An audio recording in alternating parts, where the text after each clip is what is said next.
Ambassador Elena Cross stared at the message on her screen for the third time. The words were polite, but she could feel the threat hiding behind them. The Galactic Council wanted to see humanity about a small matter regarding their colonies. They asked for a simple diplomatic shuttle to visit the neutral station at Kepler 7. Elena had been Earth's ambassador to alien species for 6 years now. She knew when aliens were being fake nice. This message felt like a parent calling a child to the principal's office. The tone made her angry, but she kept her face calm. Years of dealing with alien politics had taught her to hide her feelings. She touched the communication button on her desk. "Get me Admiral Chen," she said to her assistant. While she waited, Elena looked out the window of the orbital station. Earth hung below her like a blue marble. Somewhere down there, her daughter was probably doing homework. Elena wondered if she would see her again after this mission. Admiral Sarah Chen appeared on the screen. Her gray hair was pulled back tight, and her uniform was perfect as always. "Ambassador, I got the message, too. What do you think?" "It's a trap," Elena said without hesitation. "They want us to bring one small ship so they can either destroy us or make us look weak. The Hyberian Consortium has been pushing for this. They want our colonies." Chen nodded. "Our people on New Texas sent word yesterday. Hyberian ships have been seen near the system. They're not just watching anymore." Elena felt her stomach tighten. New Texas was humanity's newest colony. 300,000 people lived there now. Families, children, people who had left Earth to build something new. The Hyberians wanted to make them slaves, just like they had done to other young species. "What does Earth Command say?" Elena asked. Chen smiled, but it was not a happy smile. "President Park has given us permission to respond appropriately. We're sending Captain Marcus Webb in the Vengeance." Elena's eyes went wide. The Vengeance was humanity's secret weapon. Most aliens didn't even know it existed. Earth had spent 12 years building it after first contact with hostile aliens. It was disguised to look like a simple transport ship, but inside it was pure death. "Are you sure that's wise?" Elena asked. "If they discover what the Vengeance really is, then they'll learn that humanity is not as weak as they think." Chen's voice was firm. "Elena, they took our people on Kepler 9. They made them work in their mines like animals. The Council did nothing. Now they want our newest colony, too. This ends here." Elena nodded slowly. She had seen the reports from Kepler 9. Humans working 18-hour days in dangerous mines. Children separated from parents. People dying from exhaustion. The Galactic Council said it was temporary protective custody while they investigated human illegal expansion. That was 2 years ago. "When do we leave?" Elena asked. "Tomorrow. Captain Webb is already preparing his crew. He'll transfer to the Vengeance tonight." After Chen ended the call, Elena sat alone in her office. She pulled up files about Captain Marcus Webb. Age 41, born on Mars. Lost his parents in the first alien attack on humanity's mining station at Proxima Centauri. He had joined Earth's military the next day and never looked back. Webb was known for being calm under pressure. His crew trusted him completely. Admiral Chen had hand-picked him to command the Vengeance when it was finished 4 years ago. Since then, he had been training with the ship, learning every system, preparing for a day like this. Elena packed her things slowly. She took pictures of her family, her favorite coffee mug, and the small Earth flag her daughter had given her. "For good luck, Mom," her daughter had said. Elena would need all the luck she could get. The next morning, Elena took a shuttle to the military section of the station. The Vengeance sat in the main bay, looking exactly like a civilian transport ship. It was silver and simple, with no visible weapons. Only someone who knew what to look for would notice the extra thick hull or the strange energy readings. Captain Webb met her at the airlock. He was tall and thin with dark hair and serious brown eyes. He shook her hand firmly. "Ambassador, welcome aboard. I hope you had a good trip." "Thank you, Captain. I have to admit, I'm nervous about this meeting." Webb smiled slightly. "Don't be. We're ready for whatever they throw at us." Ambassador Elena Cross stared at the message on her screen for the third time. The words were polite, but she could feel the threat hiding behind them. The Galactic Council wanted to see humanity about a small matter regarding their colonies. They asked for a simple diplomatic shuttle to visit the neutral station at Kepler 7. Elena had been Earth's ambassador to alien species for 6 years now. She knew when aliens were being fake nice. This message felt like a parent calling a child to the principal's office. The tone made her angry, but she kept her face calm. Years of dealing with alien politics had taught her to hide her feelings. She touched the communication button on her desk. "Get me Admiral Chen," she said to her assistant. While she waited, Elena looked out the window of the orbital station. Earth hung below her like a blue marble. Somewhere down there, her daughter was probably doing homework. Elena wondered if she would see her again after this mission. Admiral Sarah Chen appeared on the screen. Her gray hair was pulled back tight, and her uniform was perfect as always. "Ambassador, I got the message, too. What do you think?" "It's a trap," Elena said without hesitation. "They want us to bring one small ship so they can either destroy us or make us look weak. The Hyberian Consortium has been pushing for this. They want our colonies." Chen nodded. "Our people on New Texas sent word yesterday. Hyberian ships have been seen near the system. They're not just watching anymore." Elena felt her stomach tighten. New Texas was humanity's newest colony. 300,000 people lived there now. Families, children, people who had left Earth to build something new. The Hyberians wanted to make them slaves, just like they had done to other young species. "What does Earth Command say?" Elena asked. Chen smiled, but it was not a happy smile. "President Park has given us permission to respond appropriately. We're sending Captain Marcus Webb in the Vengeance." Elena's eyes went wide. The Vengeance was humanity's secret weapon. Most aliens didn't even know it existed. Earth had spent 12 years building it after first contact with hostile aliens. It was disguised to look like a simple transport ship, but inside it was pure death. "Are you sure that's wise?" Elena asked. "If they discover what the Vengeance really is, then they'll learn that humanity is not as weak as they think." Chen's voice was firm. "Elena, they took our people on Kepler 9. They made them work in their mines like animals. The Council did nothing. Now they want our newest colony, too. This ends here." Elena nodded slowly. She had seen the reports from Kepler 9. Humans working 18-hour days in dangerous mines. Children separated from parents. People dying from exhaustion. The Galactic Council said it was temporary protective custody while they investigated human illegal expansion. That was 2 years ago. "When do we leave?" Elena asked. "Tomorrow. Captain Webb is already preparing his crew.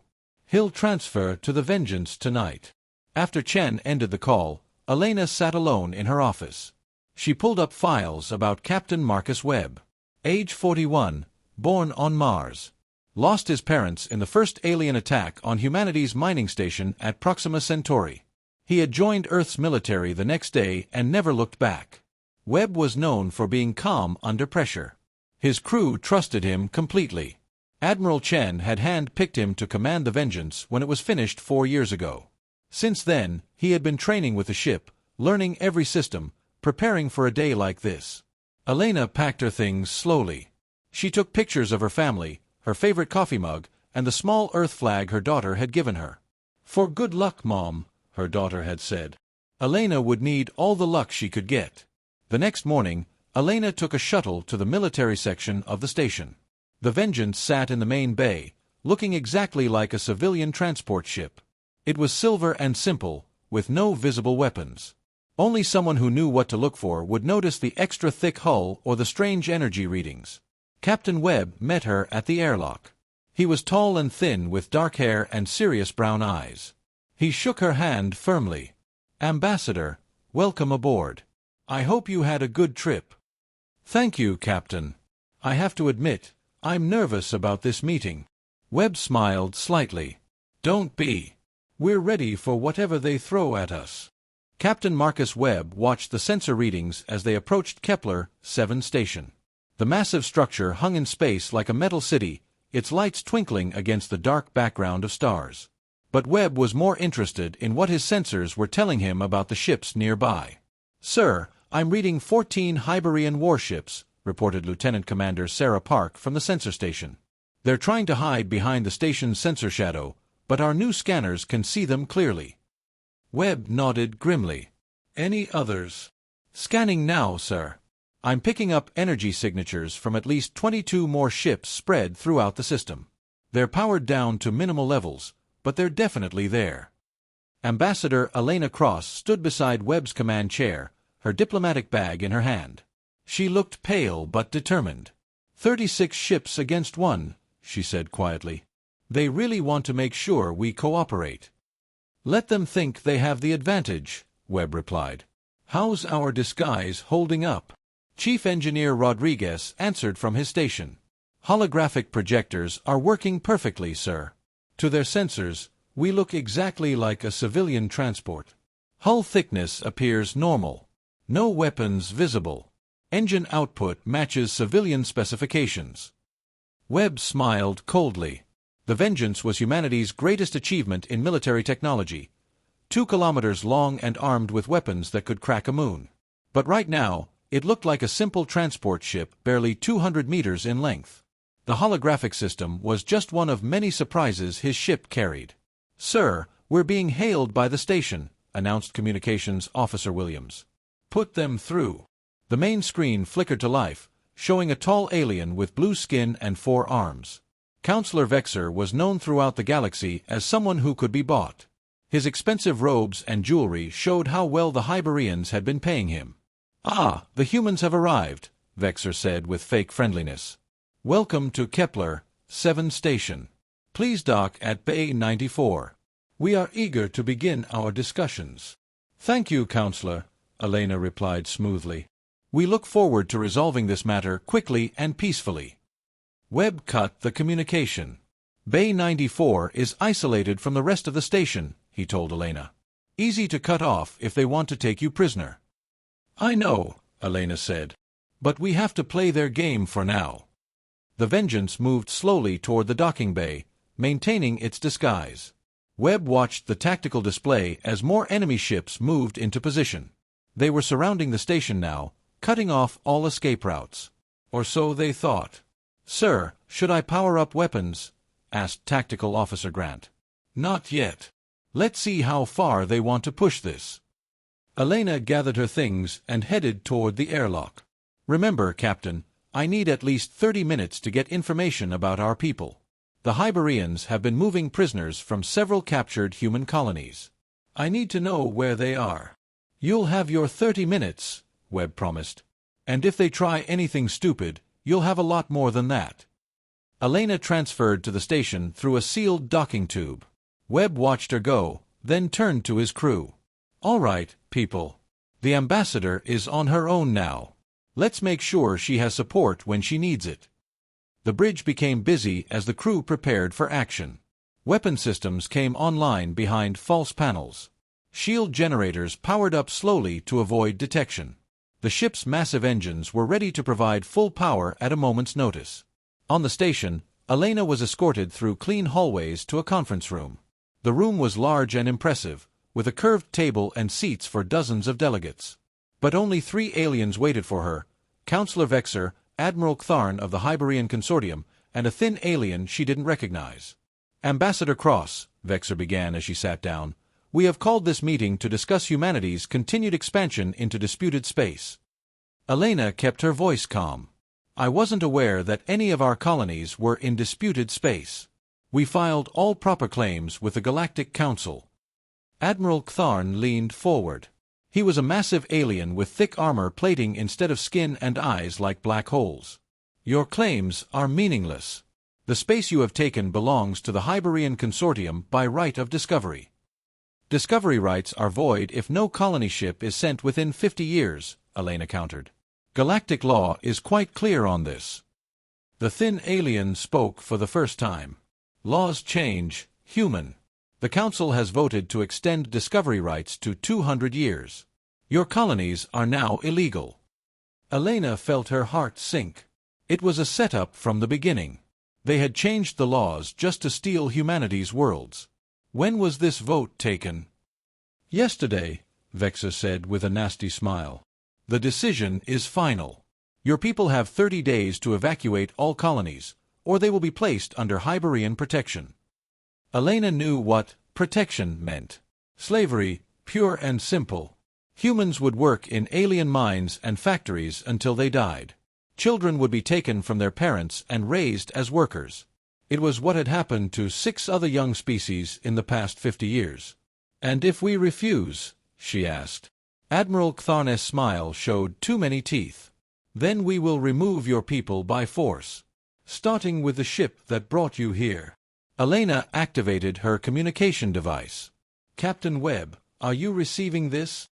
Webb's voice came through clearly. Every word, Ambassador. I think we've heard enough. Ktharn laughed, a sound like grinding metal. Your little transport ship cannot protect you, human. We have more than 30 warships in this system. Surrender now, and we will allow you to live as a slave instead of dying as a free being. Elena stood up slowly. Admiral, you seem to be under the impression that we came here in a simple transport ship. Of course you did. Our sensors show a civilian vessel, lightly armed, no threat to anyone. Elena smiled for the first time since arriving at the station. Captain Webb, I think it's time to show them what humanity really thinks of their demands. Back on the Vengeance, Webb gave the order he had been waiting years to give. Drop all disguises. Bring us to full combat readiness. And someone please remind our guests that humanity doesn't negotiate with slavers. The holographic projectors shut down. The false hull plating retracted. Weapon ports opened along the ship's massive length. In seconds, the harmless transport became what it really was, humanity's most powerful warship. The reaction on the station was immediate. Alarms began blaring. Ktharnes' face went pale as his own sensors told him the impossible truth. Where there had been a small transport, now floated a ship larger than his entire fleet combined. Webb opened communications to the entire system. His voice was calm, but every alien who heard it felt a chill of fear. This is Captain Marcus Webb of the United Earthship Vengeance. You were expecting a shuttle. Instead, you found humanity's answer to galactic bullying. I suggest you reconsider your position. The silence that followed lasted exactly 3 seconds. Then chaos erupted across the Kepler-7 system. Admiral Ktharn stared at his tactical display in disbelief. The readings had to be wrong. No ship could be that large, that heavily armed. His sensors showed a vessel bristling with weapons he didn't recognize, protected by shields stronger than anything in the Hyberian fleet. Impossible, he whispered. Humans don't have that kind of technology. On the station, Elena watched the Admiral's face change from smug confidence to growing fear. She had never seen anything more satisfying. Admiral, would you like to reconsider your demands? Ktharnes' black eyes narrowed. He activated his communicator. All ships, this is Admiral Ktharn. Attack the human vessel immediately. Destroy it before it can escape. Elena shook her head sadly. You really should have chosen differently. The first wave of attackers came from behind the station. 14 Hyberian fighters swept around the massive structure, their weapons charging for attack runs. Webb watched them approach on his tactical display, feeling almost sorry for the pilots. Sir, enemy fighters incoming, reported Tactical Officer Grant. Should I target them with the main guns? That would be like using a sledgehammer to kill flies, Webb replied. Deploy defensive drones instead. Let's show them what human point defense looks like. Hundreds of small drones launched from hidden bays along the Vengeance's hull. Each one was no bigger than a basketball, but they moved with inhuman speed and precision. The Hyberian pilots had never seen anything like them. The first alien fighter fired its plasma cannons. The energy beams passed harmlessly through empty space as the drones twisted away with impossible agility. Then the drones fired back. Streams of particle beams lanced out, thin as pencils but cutting through alien fighter shields like they weren't there. The pilot had just enough time to realize his ship was dying before it exploded in a ball of flame. 13 more fighters died in the next 30 seconds. Not one drone was destroyed. Sir, all enemy fighters eliminated, Grant reported. No damage to our drones. Webb nodded. Recall the drones. Let's see what they send next. Admiral Ktharn watched his fighter screen disappear from the tactical display. 14 of his best pilots, gone in half a minute. The human ship hadn't even used its main weapons yet. "Sir, what are your orders?" asked his communications officer. Ktharn straightened his uniform. He had not become an admiral by backing down from fights. "Signal the heavy cruisers. Full attack formation. If we can't outfight them, we'll overwhelm them with numbers." 5 massive Hyberian cruisers moved away from their hiding spots behind asteroids. Each ship was 800 meters long and armed with the most powerful weapons the consortium could build. Their combined firepower could level a city. Webb watched them approach with professional interest. "Grant, target the lead cruiser. Let's see how their shields handle our railguns." The Vengeance's main railgun was a weapon that turned physics into artillery. It accelerated projectiles to a fraction of light speed using magnetic fields stronger than those found inside stars. When the tungsten slug hit the cruiser's shields, the results were spectacular. The alien ship's defensive barriers flared bright blue, then purple, then white-hot before collapsing completely. The projectile punched through the cruiser's armor like it was made of paper. Secondary explosions lit up the ship's hull as internal systems overloaded. "Direct hit, sir. Enemy cruiser severely damaged." "One shot," Webb said quietly. "Their most powerful ship, crippled with one shot." The damaged cruiser tried to retreat, leaking atmosphere and debris. The other 4 cruisers continued their attack, firing massive plasma bolts at the Vengeance. The human ship's shields absorbed the incoming fire without even flickering. "Sir, enemy weapons are having no effect on our shields," Engineer Rodriguez reported. "Their plasma cannons are actually charging our capacitors. We're gaining power from their attacks." Webb smiled grimly.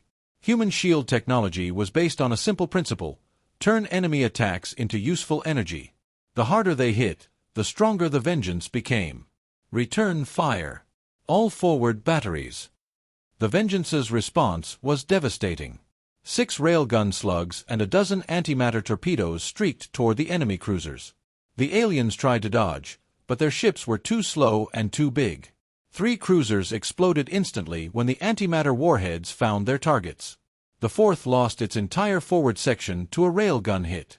The 5th, already damaged, tried to flee. A final torpedo caught it in the engines, turning it into an expanding cloud of debris. In less than 5 minutes, Admiral Ktharn had lost his entire heavy cruiser division. On the station, Counselor Vexer stared at the tactical display in horror. "How is this possible? Humans are a young species. They shouldn't have weapons like this." Elena stood up from her chair. "Counselor, humanity has been fighting wars since before we discovered fire. When we reached the stars, we brought that experience with us. You made the mistake of thinking we were weak." Admiral Ktharn was shouting orders at his remaining ships, trying to organize a retreat. His flagship was one of the few vessels still capable of fighting, but he had no desire to test it against the human monster. "All ships, withdraw to jump distance. We'll regroup and call for reinforcements." Webb's voice came over the communication system again. "Admiral, you're not going anywhere. You came here to threaten human colonies and enslave our people. Now you're going to answer for those crimes." More ships appeared on the tactical display. The hidden Hyberian vessels were powering up, abandoning their concealment to help their admiral escape. 22 warships against 1 human dreadnought. The odds should have been impossible. But Webb had been waiting for this moment. "All stations, this is the captain. We are now engaged with multiple enemy vessels. Show them what happens when someone threatens human families." The Vengeance turned toward the fleeing ships like a predator that had caught the scent of prey. Its massive engines flared to life, pushing the dreadnought forward at speeds that made the alien crews panic. "Sir, multiple enemy ships are trying to jump to hyperspace," Grant reported. "Jam their hyperspace drives. Nobody leaves until we're finished here." The Vengeance's electronic warfare suite was as advanced as its weapons. Invisible energy fields reached out across space, disrupting the delicate systems that allowed faster-than-light travel. The alien ships found themselves trapped in normal space with an angry human dreadnought bearing down on them. Elena watched the battle from the station's observation deck. Explosions lit up the darkness as human weapons found their targets. The Vengeance moved through the enemy fleet like a shark among minnows, too fast to catch, too powerful to stop. She opened her communicator again. "Captain Webb, I'm getting the information we need. The Hyborians have our people from 3 colonies imprisoned on their mining world in the Xeron system." "Understood, Ambassador. We'll deal with that after we finish here." Elena looked at Counselor Vexer, who was standing beside her with his mouth open in shock. "Counselor, I believe humanity would like to renegotiate our status in the Galactic Council." Vexer could only nod weakly as another Hyborian ship exploded in the distance. The battle was almost over, but Elena knew this was just the beginning. Humanity had announced itself to the galaxy as a force to be respected. The age of being pushed around by alien bullies was ending. On the bridge of the Vengeance, Webb studied the tactical display. The remaining Hyborian ships had spread out in a desperate formation, trying to use their numbers to surround the lone human vessel. 18 heavy cruisers, 12 destroyers, and the Admiral's massive flagship. The odds were still against them on paper. But Webb had never trusted paper. "Sir, enemy ships are moving to encircle us," reported Park. "They're trying to catch us in crossfire." "Let them," Webb replied. "Grant, prepare the stealth drones. I want them positioned behind the enemy formation before they realize what's happening." Dozens of larger drones launched silently from the Vengeance's aft bays. Unlike the defensive swarm units, these were the size of small shuttles and completely invisible to alien sensors. They moved slowly through space, using minimal power to avoid detection. Admiral Ktharn watched his fleet close the trap. The human ship was powerful, but it was still just one vessel. His tactical computers showed optimal firing positions being reached in 3 minutes. "All ships, maintain formation. When we reach firing range, concentrate all weapons on their shield generators. We'll overwhelm their defenses through sheer volume of fire." It was standard Hyborian doctrine: use superior numbers to crush any resistance. It had worked against every other species they had conquered. The Admiral was confident it would work against humans, too. On the station, Elena watched the alien ships move into position. She could see what they were trying to do, and she felt a moment of worry. Even the mighty Vengeance had limits. Counselor Vexer seemed to sense her concern. "Your ship is impressive, Ambassador, but it cannot fight 30 vessels at once. Perhaps you should consider surrender while your captain is still alive to make the choice." Elena looked at the counselor with pity. "You really don't understand humans at all, do you?" Webb waited until the enemy ships were exactly where he wanted them.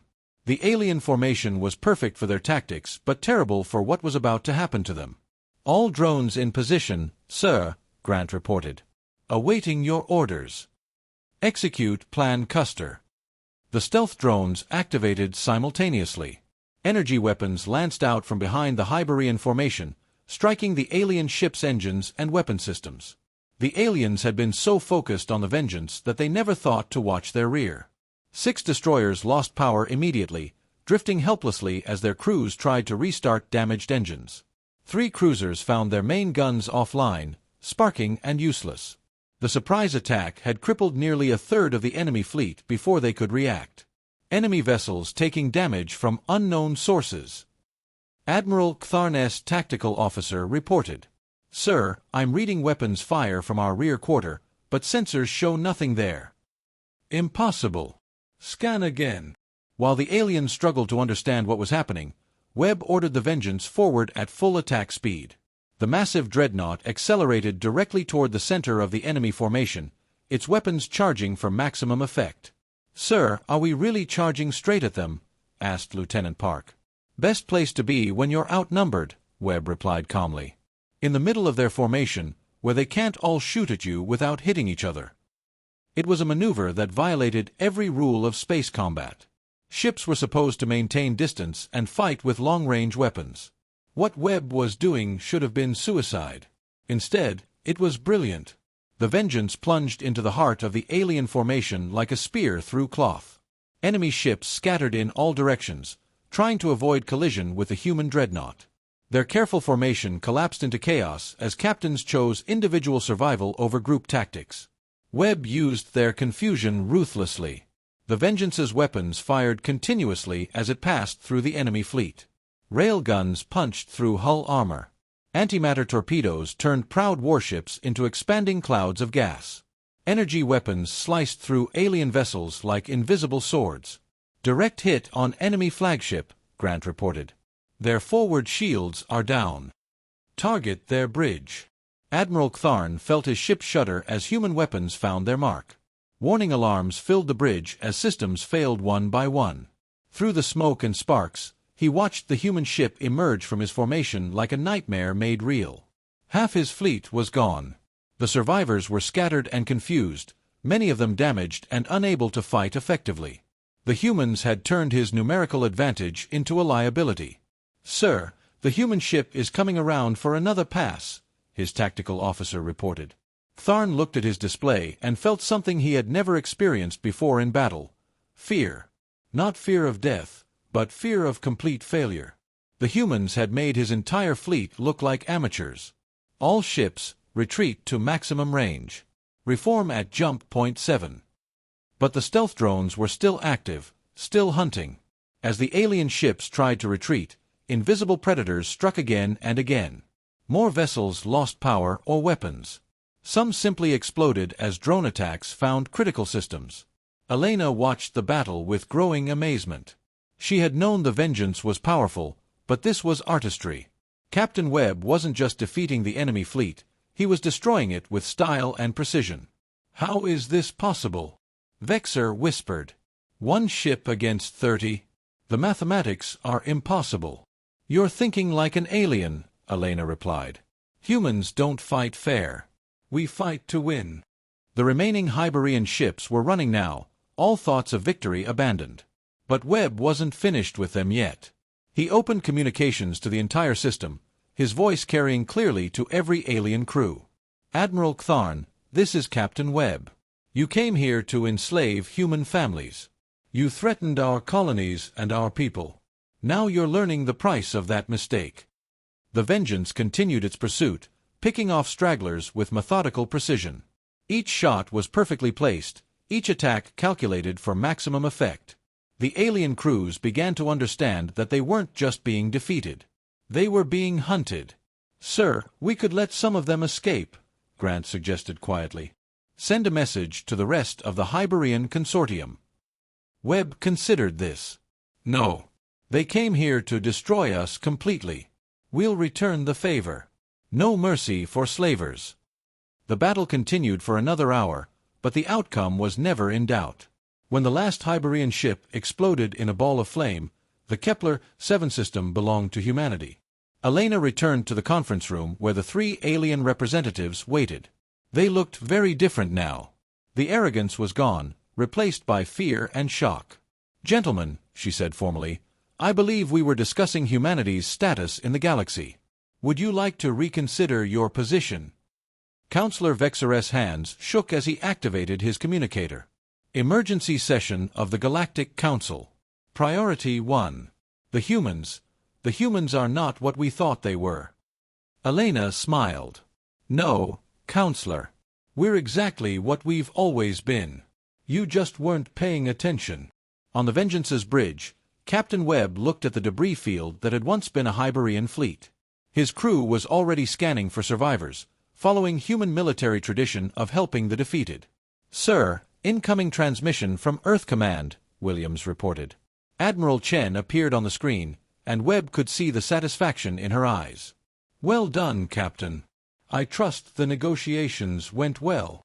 "The aliens have agreed to reconsider their position," Webb replied dryly. "Excellent. Phase 2 is ready to begin when you are." Webb nodded. The galaxy thought they had seen humanity's full strength. They were about to learn how wrong they were. The real demonstration was just beginning. The emergency session of the Galactic Council convened within hours of the battle at Kepler-7. Representatives from dozens of species gathered in the Great Chamber on Nexus Prime, their voices creating a buzz of nervous conversation. News of the Hyberian fleet's destruction had spread quickly through diplomatic channels. Counselor Vexer stood at the central podium, his blue skin pale with shock. He had witnessed something that challenged everything the galaxy thought it knew about humanity. "Honored delegates," he began, his voice unsteady, "we have gravely underestimated the human species. Their military capabilities far exceed our intelligence reports.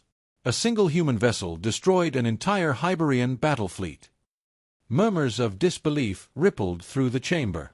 The Volante representative, a tall insect-like being, clicked his mandibles in agitation. "Impossible. Humans have been in space for less than a century. They cannot possess such technology." "I saw it with my own eyes," Vexer replied. "Their ship appeared to be a simple transport, but it was actually a weapon beyond our understanding. We must reconsider our approach to human expansion immediately." On the Vengeance, Captain Webb received the transmission he had been expecting. Admiral Chen appeared on the main screen, but she was not alone. Behind her, Webb could see the bridge of another ship. "Captain Webb, congratulations on your victory," Chen said formally. "I believe it's time for Phase 2 of our demonstration." Webb nodded. "Understood, Admiral.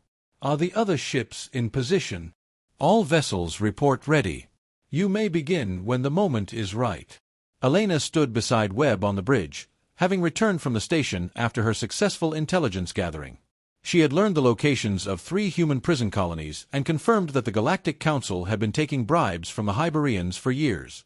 "Captain, I'm receiving an urgent communication from the Council," Williams reported. "They're requesting immediate negotiations." "I bet they are," Elena said dryly. "Put them through." Counselor Vexer's image appeared on screen, and Webb could see the desperation in his alien features. "Captain Webb, the Galactic Council wishes to open immediate diplomatic discussions regarding humanity's status. We may have been hasty in our previous decisions." Webb looked at Elena, who nodded slightly. It was time. "Counselor, I appreciate the Council's sudden interest in diplomacy. However, before we begin negotiations, I think you should see something." Webb gestured to Williams, who activated a system Elena had never seen before. The main screen shifted to show a tactical display of the local galactic sector. Dozens of red dots appeared, scattered across multiple star systems. "What you're seeing," Webb explained calmly, "are the positions of humanity's fleet. While you were focused on our simple transport ship, we've been positioning our real military assets throughout Council space." The dots on the display began moving, revealing themselves as human warships. Elena counted them quickly. 57 vessels, all of them the same size as the Vengeance or larger. They had been hiding in asteroid fields, nebulae, and the dark spaces between stars. Vexer's eyes went wide with horror. 57 ships? Impossible. Our intelligence shows humans have no more than a dozen vessels capable of interstellar travel. "Your intelligence was wrong about many things," Webb replied. "We've been building our fleet for 20 years, ever since first contact. We learned early that the galaxy was not a friendly place for new species." Admiral Chen's voice came through the communication system. "Counselor, this is Admiral Sarah Chen, commanding the human fleet. Our ships are currently positioned near every major Council world and Hyberian stronghold. We're not here to threaten anyone, but we want to make our position clear." Elena stepped forward. "Counselor, humanity has 3 demands. First, immediate release of all human prisoners from Hyberian labor camps. Second, full recognition of our colonies and territorial claims. Third, a permanent seat on the Galactic Council with full voting rights." "And if we refuse?" Vexer asked weakly.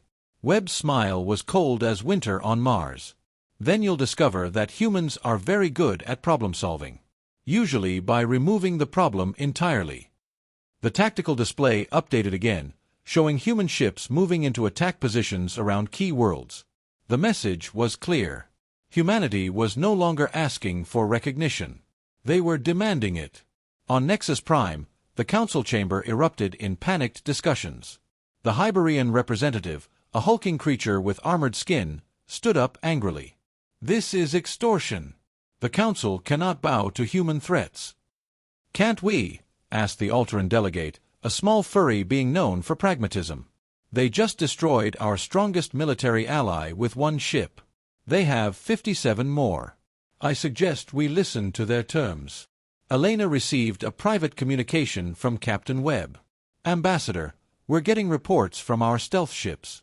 Hyberian prison camps on 3 worlds are being liberated as we speak. Our people are free. Elena felt tears in her eyes. Thousands of humans who had been enslaved for years were finally going home. It was worth everything they had risked. The Galactic Council voted quickly. The alternative to accepting human demands was a war they could not win. Humanity was granted full membership. Their colonies were recognized. Emergency aid was authorized for the freed prisoners. But Webb had one more surprise. Admiral Chen, please proceed with the final demonstration. On screens throughout Council space, Admiral Chen appeared from the bridge of the UES Defiance, humanity's newest and largest warship. Behind her, Elena could see dozens of other human vessels in formation. Citizens of the galaxy, Chen announced, humanity is officially withdrawing from the Galactic Council's authority. We will form our own alliance with any species that wishes to join us on terms of equality and mutual respect. The shock in the council chamber was complete. They had expected humanity to be grateful for acceptance. Instead, humans were rejecting the entire system. Furthermore, Chen continued, any species currently under Hyberian oppression is invited to seek protection under the human alliance. We have ships standing by to assist with relocation and defense. Within hours, 6 minor species had requested human protection. The Carry, who had been forced to mine radioactive materials for the Hyberians, sent their entire population to human-controlled space.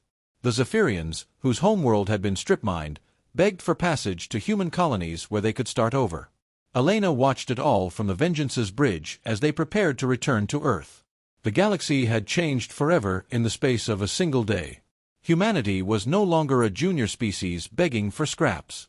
They were a power that commanded respect. Captain Webb stood beside her, looking out at the stars. "Do you think we did the right thing?" he asked quietly.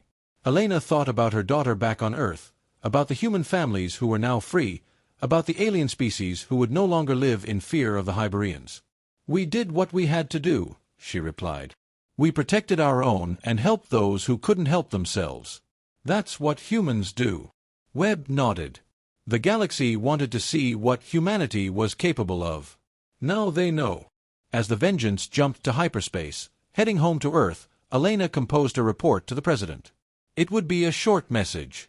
Mission accomplished. Humanity is no longer asking for its place in the galaxy. We're taking it.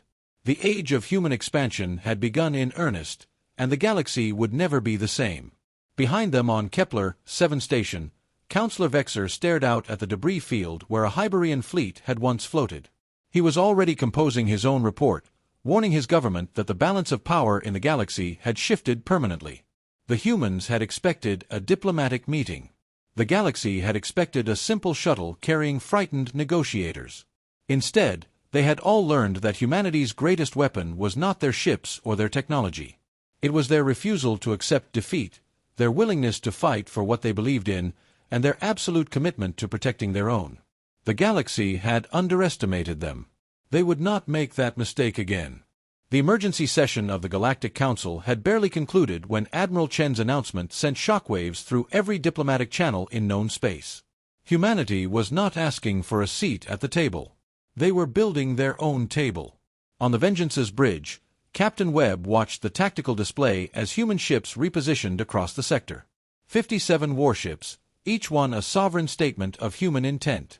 Behind them, another 100 vessels were already under construction in the hidden shipyards of the asteroid belt. "Sir, we're receiving a priority transmission from Admiral Chen," Williams reported. "Put it through." Chen's face appeared on screen, but her expression was different now, not the satisfaction of victory, but the calm certainty of someone who had already planned the next 10 moves. "Captain Webb, you're to return to Earth immediately. The President wants to address the joint session. And Captain," she paused, "bring Ambassador Cross. She'll want to see this." 3 days later, the Vengeance docked at the orbital platform above Earth. Elena stood at the observation window, watching the blue marble below. Home. It had never looked so precious. "Ambassador, Webb said, joining her. "The President's shuttle is waiting. Are you ready?" "I've never been more ready for anything in my life." They took the shuttle down together, through cloud layers and across oceans, until the familiar skyline of Geneva appeared below. The United Earth Council building had been expanded in recent years. New wings, new security, new purpose. Humanity was preparing for a future no one had predicted. The joint session was packed. Representatives from every nation, every colony, every human world filled the chamber. Elena took her seat beside Admiral Chen as President Marcus Okonkwo approached the podium. He was not a tall man, nor a loud one. He had been a farmer before entering politics, and he still spoke with the careful patience of someone who understood that things grew in their own time. "Citizens of Earth, Mars, and all human worlds," he began. "For the past 20 years, we have watched the galaxy treat us as children. We have been dismissed, exploited, and enslaved. Today, that ends." He gestured to the screen behind him, which displayed the tactical map of the human fleet positions across Council space. "Galactic civilization has a word for species like ours. They call us upstarts. They mean it as an insult. I want you to wear it as a badge of honor. Because being an upstart means we refuse to stay where they put us. We climbed. We fought. We survived." The chamber erupted in applause. Elena wiped a tear from her eye. "The Galactic Council has offered us full membership," Okonkwo continued. "They have recognized our colonies and agreed to release our people. But I am not here to accept their charity. I am here to announce that humanity will build something better." The screen shifted, showing a new emblem, a circle of stars, but not the Council circle. This one had Earth at its center. The human alliance is now open to every species that has suffered under Hyberian tyranny. Every species that has been told they are too weak, too small, too young to matter. We will not be their masters. We will be their partners. He looked directly at the camera, speaking to the galaxy beyond. "To the Council, I say this. You have governed through fear for 10,000 years. Try governing through respect. It works better. We're happy to show you how." The following weeks saw an unprecedented shift in galactic politics. 7 species formally requested membership in the Human Alliance. The Hyberian Consortium, stripped of its slave labor and military power, collapsed into internal chaos. The Galactic Council, humiliated but still functional, began rewriting its own charter. And on a small blue world at the edge of settled space, life continued. Elena returned to her apartment in Geneva. Her daughter ran to meet her at the door, hugging her so tightly she could barely breathe. "Mom, I saw you on TV. You were so brave." Elena held her close. "I wasn't brave, sweetheart. I was just doing my job." "You saved the galaxy, Mom." "No," Elena said, looking out the window at the stars just beginning to appear. "We all did. Every human who refused to give up. Every family who kept hoping. Every soldier who believed we could be something more." Her daughter looked up at her with wide eyes. "What happens now?" Elena thought about it. The war was over. The prisoners were free. The alliance was forming. But the work was just beginning. "Now we build," she said. "We build something worth protecting." 1 month later, Captain Webb stood on the bridge of the Vengeance one last time. The ship was being recommissioned, not as a weapon of war, but as the flagship of the Human Alliance Diplomatic Corps. "Sir, are you sure about this?" Grant asked. "You could have any command in the fleet." Webb looked out at the stars. "I've spent 20 years preparing for war. I think I'd like to spend the next 20 preparing for peace. It's harder, scarier, probably more important." Grant smiled. "That's very philosophical, sir." "That's very human, Grant. We contain multitudes." The Vengeance departed Earth orbit, heading not toward battle but toward negotiation. Its weapons were still there, hidden behind false panels. But its primary mission now was to talk, to listen, to build. Admiral Chen stood before the new Alliance Council, addressing representatives from a dozen species. The room was circular, no head of the table, no throne, no elevated podium. "We have been called weak. We have been called primitive. We have been called children playing with fire." She paused, looking at each face in turn. They were right about one thing. We are playing with fire. But fire can warm, or it can burn. The choice is ours. The council chamber was silent. Humanity chooses to warm, Chen said. We invite you to stand beside us. Not beneath us. Beside us. One by one, the representatives rose. On Kepler 7 station, Councillor Vexer sat alone in his office, staring at the debris field where a fleet had died. His career was over. The Hyberians had cut their losses and abandoned him. The council had stripped his titles. But somewhere in the darkness, a small light caught his attention. A human shuttle, approaching the station. Not a warship. Not a threat. Just a shuttle. Councillor Vexer, a voice said over the comm, this is Ambassador Elena Cross. I'm here to talk. About the future. About what comes next. He looked at the shuttle, then at the debris field, then at the stars. I'll be at the docking bay, he said. He did not know what the future held. But for the first time in a very long time, he wanted to find out. The galaxy had expected a shuttle. They had gotten a warship. But in the end, what they actually received was neither. They received a choice. And humanity had chosen to offer it. The age of conquest was over. The age of collaboration had begun. And somewhere, on a small blue planet, a little girl asked her mother what the stars were for. They're for dreaming, Elena said, holding her daughter close. They're for going. They're for coming home. And for protecting, the girl added. Yes, Elena smiled. Always for protecting. The stars shone down on a galaxy that was finally learning that strength was not the absence of weakness. It was the refusal to let weakness be the end of the story. Humanity had proven that. Now it was time to live it. 1 year after the Battle of Kepler 7, the galaxy looked different. Not because the stars had changed, but because the people looking at them had. The human alliance had grown to 19 species. Former enemies sat at the same tables, sharing meals and arguments and, occasionally, laughter. The Hyberian Consortium, once the galaxy's greatest terror, had been dismantled. Its leaders faced judgment not from human courts, but from a coalition of the species they had enslaved. Justice, it turned out, worked better when everyone had a voice. Captain Marcus Webb had retired from active duty.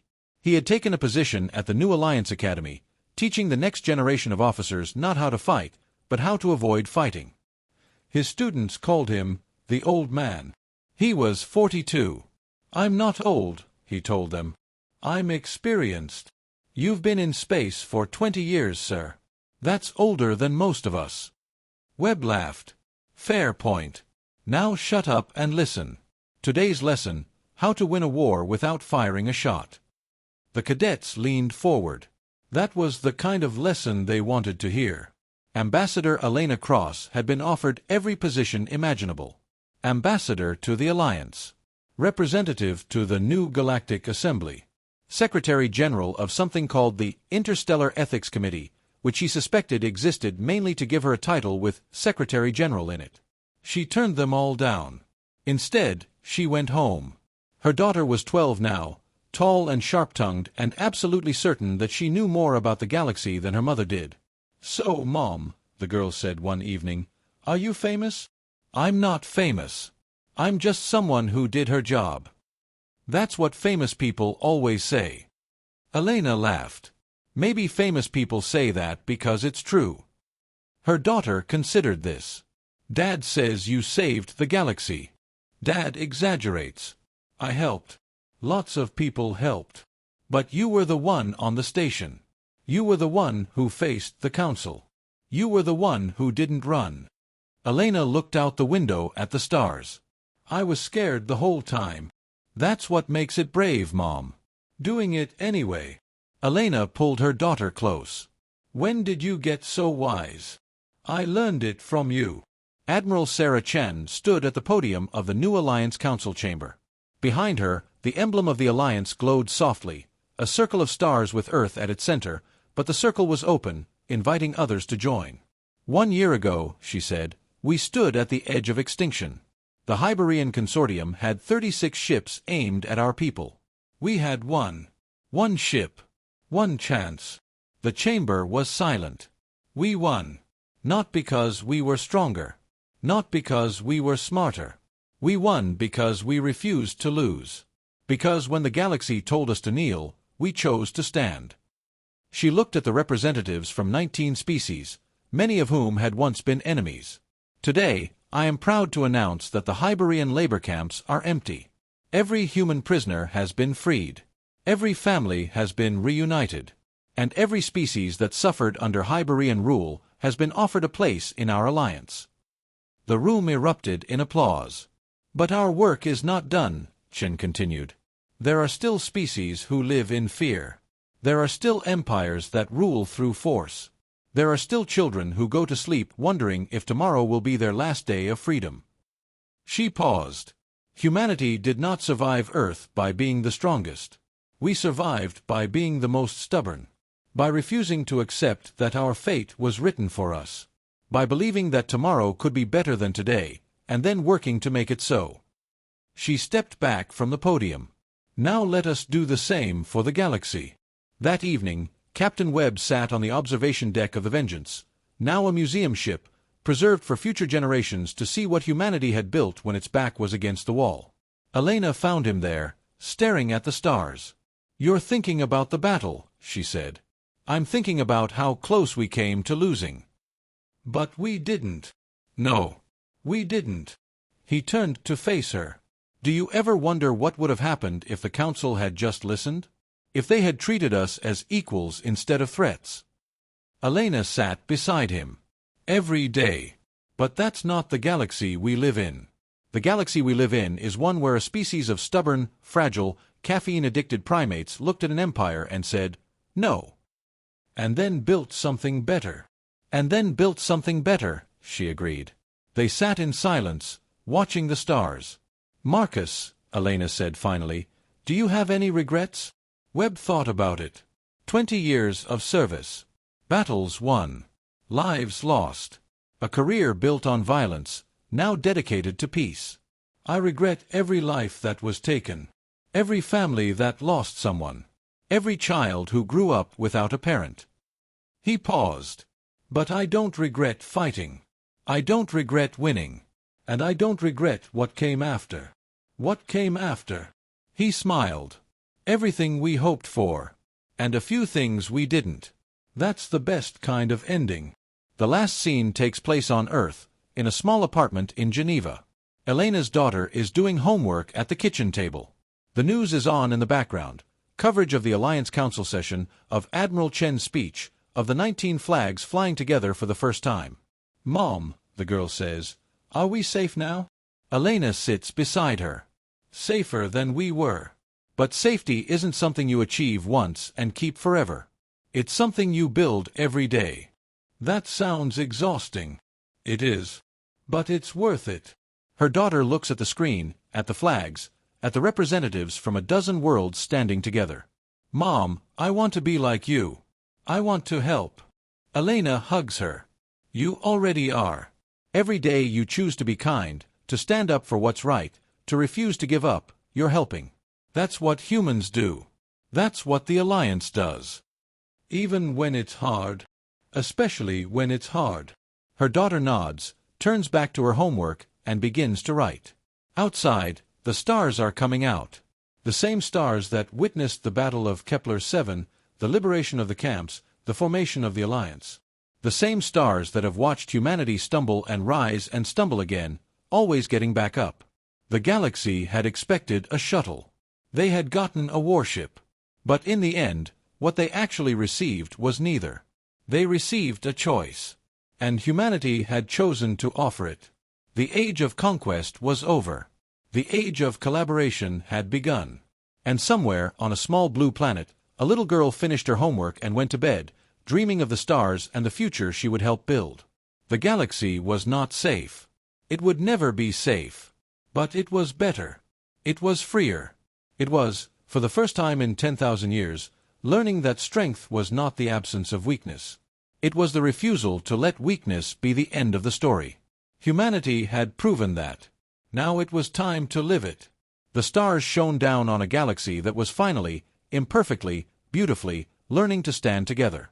And somewhere, on a museum ship called the Vengeance, a plaque was mounted on the bridge. It read, "They expected a shuttle. They got a warship. What they needed was a choice.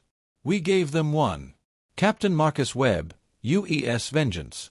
Below it, in smaller letters, someone had added, "And then we came home." That was the victory. Not the battle. Not the fleet. The coming home. The galaxy had learned. And humanity was just getting started.